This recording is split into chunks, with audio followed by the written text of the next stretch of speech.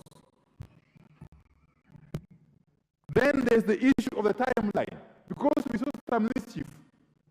We saw mischief that the selection panel, which was formed more than a year ago, Honorable Murungara,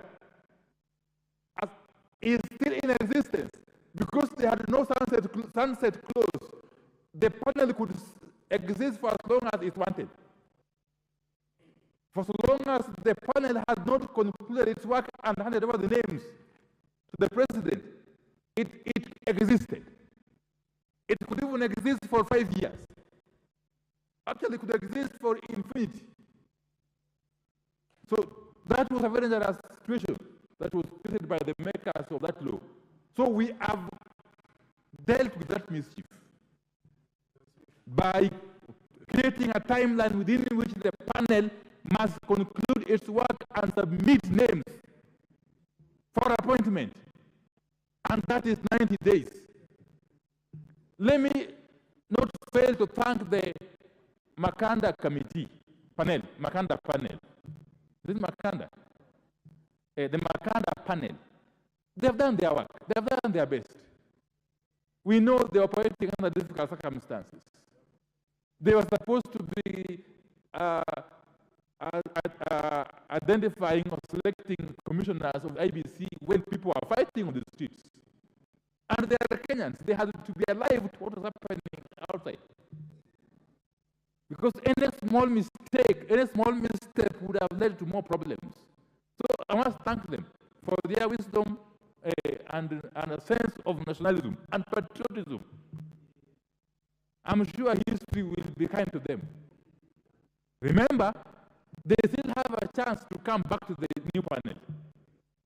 Members of the Makanda selection panel still have a chance to be considered for appointment to the new IBC selection panel in the manner established in the new bill, Honorable Speaker.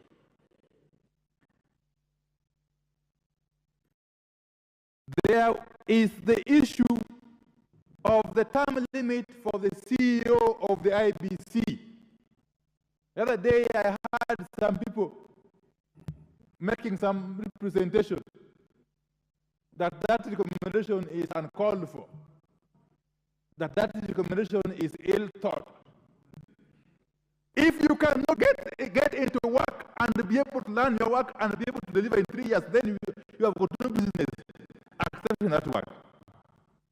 Honorable Bail agree with me. Yeah. You know, Honorable Speaker, in my previous life, I was a strategic manager. And I worked for a serious blue chip company. In fact, I resigned as an expatriate doing serious work to come and run for parliamentary seat in 2013. As a strategic manager, if you cannot settle into a new role 2 years down the road, then you better go home. Just go home and tend and look after your cows or goats. Stop wasting Kenyan people's time. So this provision must stay. You are appointed as CEO of IBC, serve 3 years. If you have served Kenyans well, you can be given a second term of another 3 years. Then you go home. In other words, an IBC CEO will only superintend over 1 general election, not 2, not 3. That is the import of this amendment, honorable members. Yeah, because some people have made IBC their home. Yeah, they have made it their home. And they have become entrenched, so entrenched that you cannot do anything without their permission. They have created cartels within the Iebc secretariat. This bill is meant to cure that mischief. Serve 3 years. If you are lucky and Kenyans feel you've done a good job, another 3 years, then go home. Create room for another Kenyan to serve. So that has to stay, of course. Everything will stay, but that one is a no-go area. So, in a nutshell, Honorable Speaker, the amendments proposed in this bill are very progressive. And we believe that if the House, in its wisdom, adopts them and passes this bill as is, this country will be the better. We are a fledgling democracy. Our democracy is still maturing, Honorable Speaker. We must continually look at our processes and systems and the legal infrastructure to allow our democracy to grow, to mature, for the benefit of this country, the present generation and future generations. And let me conclude that this bill, being a negotiated document, as we have agreed before, with all its flaws, if any, we are being asked to pass it without any thought of amendments. You can, of course, address typos here and there, clean up, but you see, nothing that goes to the substance of this bill should ever be contemplated. Like any other negotiated document, this bill. Order. Order, Honorable Member. Out of time.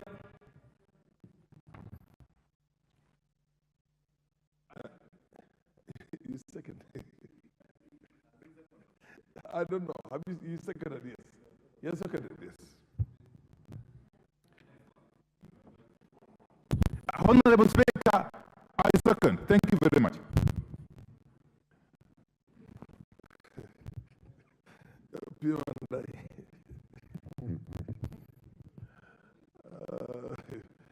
You don't cease to amuse him in the chair. Honorable members, now I propose the question that the Independent Electoral and Boundaries Commission Amendment Bill, National Assembly Bill number 10 of 2024 be read a second time. Amendment. Order. Order. Order. Order, honorable members. What's wrong with this? I want to propose the question again. Honorable members, I now propose the question that the Independent Electoral and Boundaries Commission Amendment Bill, National Assembly Bill number 10 of 24, be read a second time. Is that very clear, Honorable Appeal? Now, can I call order? I call on the chair of JLAC, the Honorable Member of Parliament for Naraka. Proceed. Proceed, and followed by TJ. Thank you very much, Mr. Speaker, sir. Mr. Speaker, I rise to support the bill, but I must from the outset inform the Honorable Leader of Minority that in spite of it being a negotiated document, it is not cast on stone.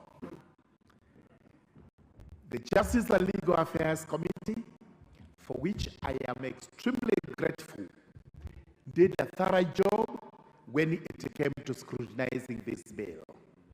Thank you, Honorable Johnny Makali, who is next to me, Honorable TJ, Honorable Mogaka, Honorable Kagusha is here, and there are a few other members who are coming. And you forget the chair. And I also thank the chair profusely because he's a member of the Justice and Legal Affairs Committee. Thank you. Not Proceed. the chair, actually, is the speaker who is on the chair. May I also confirm that we start with the JLAC of Senate.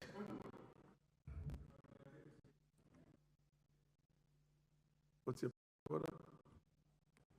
Honorable Speaker, just sorry to interrupt the chairman of the JLAC.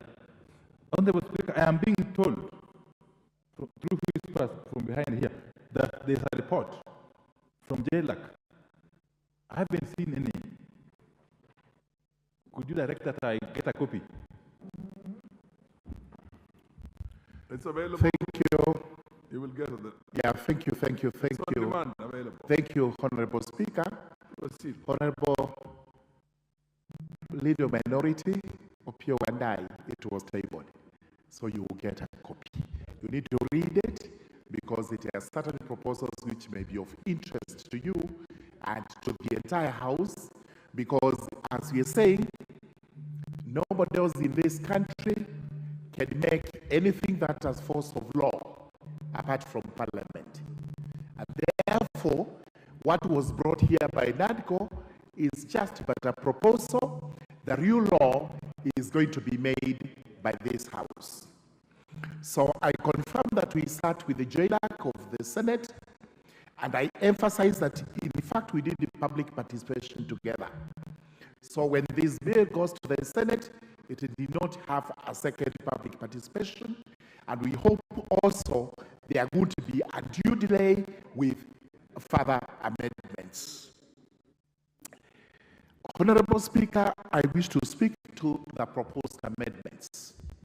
When JLAC sat, we were convinced that in spite of this gives the term of the secretary of 3 years, it is clause 5, actually not clause 6. It proposes 3 years renewable. And we actually agonized over this today. If for any reason we are to get a secretary today, that secretary will serve 3 years. If that is not a good secretary, the 3 years will not be renewed. What is the effect of this? In spite of the fact that some unparliamentary language is being used about it, we therefore questioned why are commissioners given 6 years non-renewable? It is this, that they are able to go through an election cycle.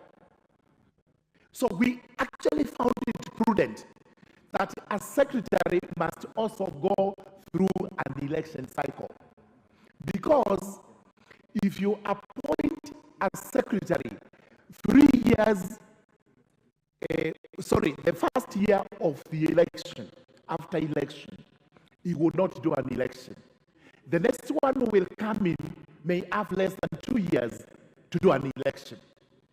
So this does not guarantee properly prepared elections. So this committee is going to propose an amendment that the secretary will have 6 years non-renewable. So we combine the fears they had of 3 years plus 3 years renewable to 6 years fixed. That does not mean the person has to serve the 3 years, because we also have provisions on how the secretary can leave office. So if he breaches any of that, he can leave the office, but your appointment is going to be, you serve 6 years non-renewable.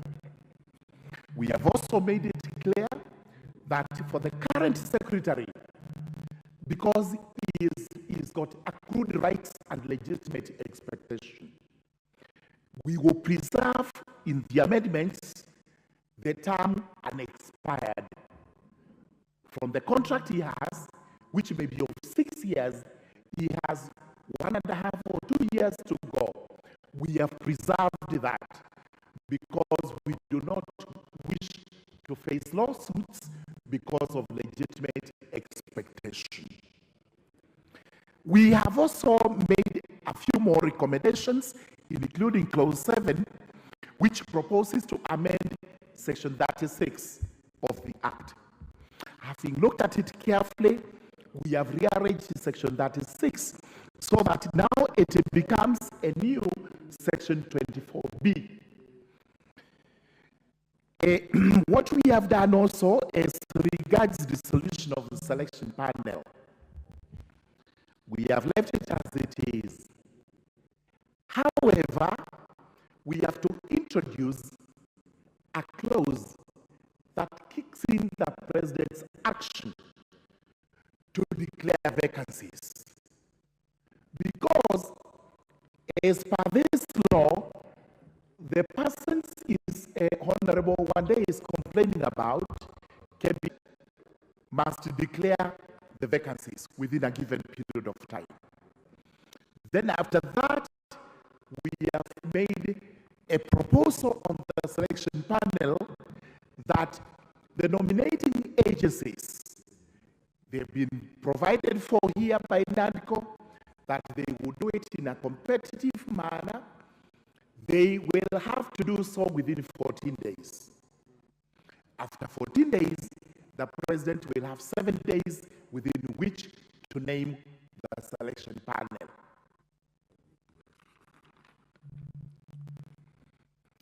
As regards the selection panel, we also looked at the additional qualifications, those of information and communication technology, extremely important, because we do not want people to plead ignorance, that they didn't know what it was. And the accounting, which is mathematics, so that you don't go there and say, I never understood what was happening. The members now of the commission must have, the chairman is provided to have a high qualification of a judge of the Supreme Court. The other members must possess degrees that are recognized in the country. There are also other set rules on which they must comply with, and then they have to have knowledge, proven knowledge and experience in accounting and IT. Then we also had a discussion on quorum, because we felt there are 7 commissioners. It may be onerous to make it that quorum will constitute 5. So our question was, 4 is actually the majority. Why don't we have quorum being 4 and the other 3 may be on standby just in case, otherwise there may be problems in the commission discharging its duties. We got wise counsel and we accepted it. The reason NADCO has given them to be 5 is because if you have a quorum of 4, which is an even number, there may be decisions required where votes are necessary. You take a vote of 4 people, you have a draw. So we will have to think about a casting vote. We would also have to think about if there is no majority, the vote is lost. We actually saw sense in the NADCO provision that the quorum would be 5. There may be other amendments which we have proposed. Therefore, it is vitally important that every member gets a copy of JLAC's report, which we have tabled. Go through it so that you acquaint yourselves with what we propose to do. This law is vitally important. You know very well, for almost 2 years, the country has run without a Iebc. And thank heavens, we have not had many of the problems which we would actually imagine. So we do not want this to go on. Let's move with speed, constitute a selection panel, have the commissioners in place, and we begin with the gusto what the IEBC is supposed to do. One of those ones being the limitation and review of boundaries between the wards and constituencies. With those remarks, I beg to support. The Honorable Kajwang TJ. Mr. Speaker, I rise to support this legislation. First, I want to thank you, Mr. Speaker, for the manner in which you are leading this debate. It is very reasonable, and we members of both sides feel very comfortable in the manner in which it's going. We think that this is how to handle a very fragile and emotive political issue. But, Mr. Speaker, allow me also to congratulate the parties that were involved in negotiating this discussion because they found wisdom to arrive at proposals which can bring the country together from both sides. I was in chambers when the leader of majority presented his views on it, and when the minority leader, the two of whom are co-sponsors of this bill, and in many respects, they mirror what we as a committee discussed. Mr. Speaker, Justice and Legal Affairs Committee perhaps is one of the most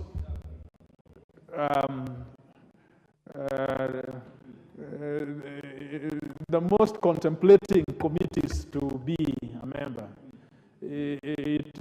One would have to be one of the many to be able to a member of this committee, because you know what we go through and how we process bills.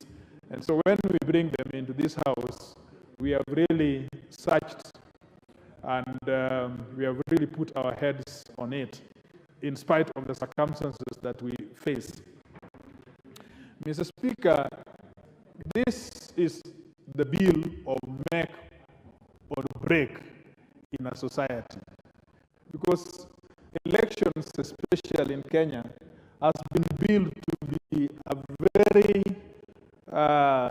strong pillar in socio-economic interactions of people.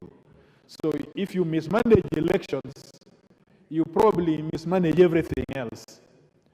IEBC Act, or the amendments that we propose today, are the pillar that many of these things will revolve. And so the fact that this parliament is doing these amendments is a show that we are taking the bulls by the horns to be able to do that which is central to the reasonable thinking on the man on the streets. Mr. Speaker,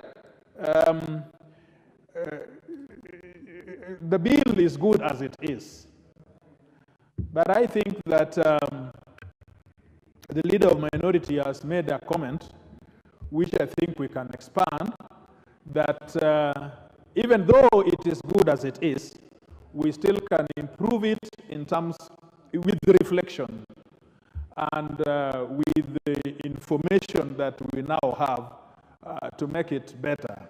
I would advise and I would recommend that members make themselves familiar with the report of this committee. If you do, we will not debate this bill on the basis of a lot of aggression, but we will feel that we have brought together the different parties. One thing which has troubled people, you know, Mr. Speaker, even if you bring the angel himself, to superintend the election. Even if today you bring, maybe God himself would find how to deal with human beings. But if you brought anybody under the Holy Spirit or God the Father, nonsense or not, but he has a preference. Even if you bring a Kadi, that Kadi will still have a preference and it will be one other than the others. So let us not be shy about this thing. Let us say that an election is something which deals with practitioners in election matters. And we need to recognize, and we have done that since multi-party, that they have developed a body of political parties to practice in this field called democracy and in this field called political parties. So that these people, if they are recognized in terms of their role in defining the referee, you will have very little complaints.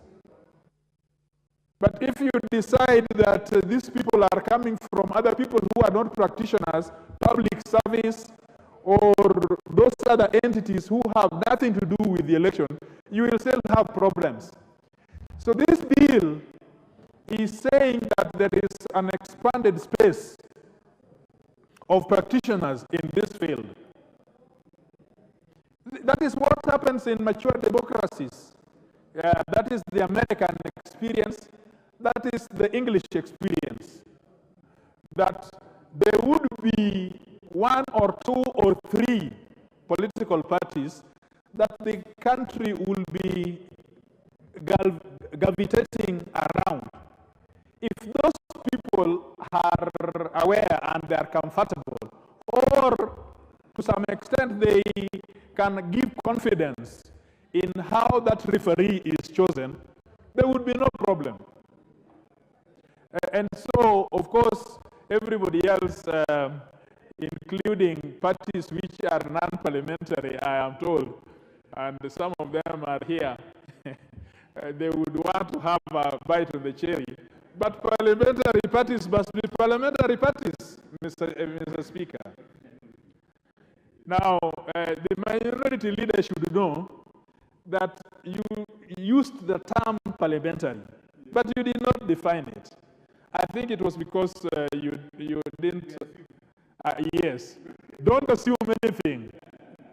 Define parliamentary parties in the manner in which this bill, in the manner in which it is in this report.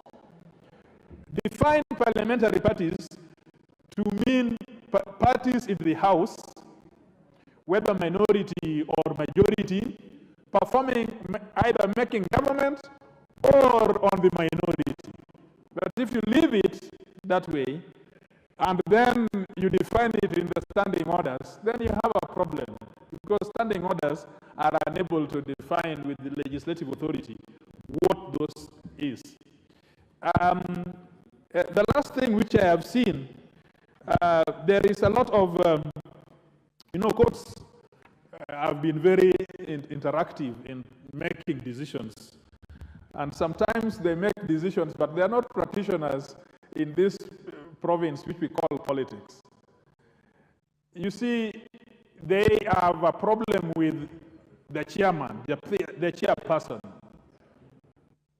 But in this bill, Honorable Opio and I, through the Speaker, the manner in which the original bill was done, you would have created a very big issue of somebody called the chairperson. Mr. Speaker, if I just have 1 minute. We are just a few of us in the chamber, and if we got good time, we can do some justice. Time for the chamber. I can see the time for chamber. But Mr. Speaker, probably I will keep to that. Yes. Now, Mr. Speaker, I just want to say that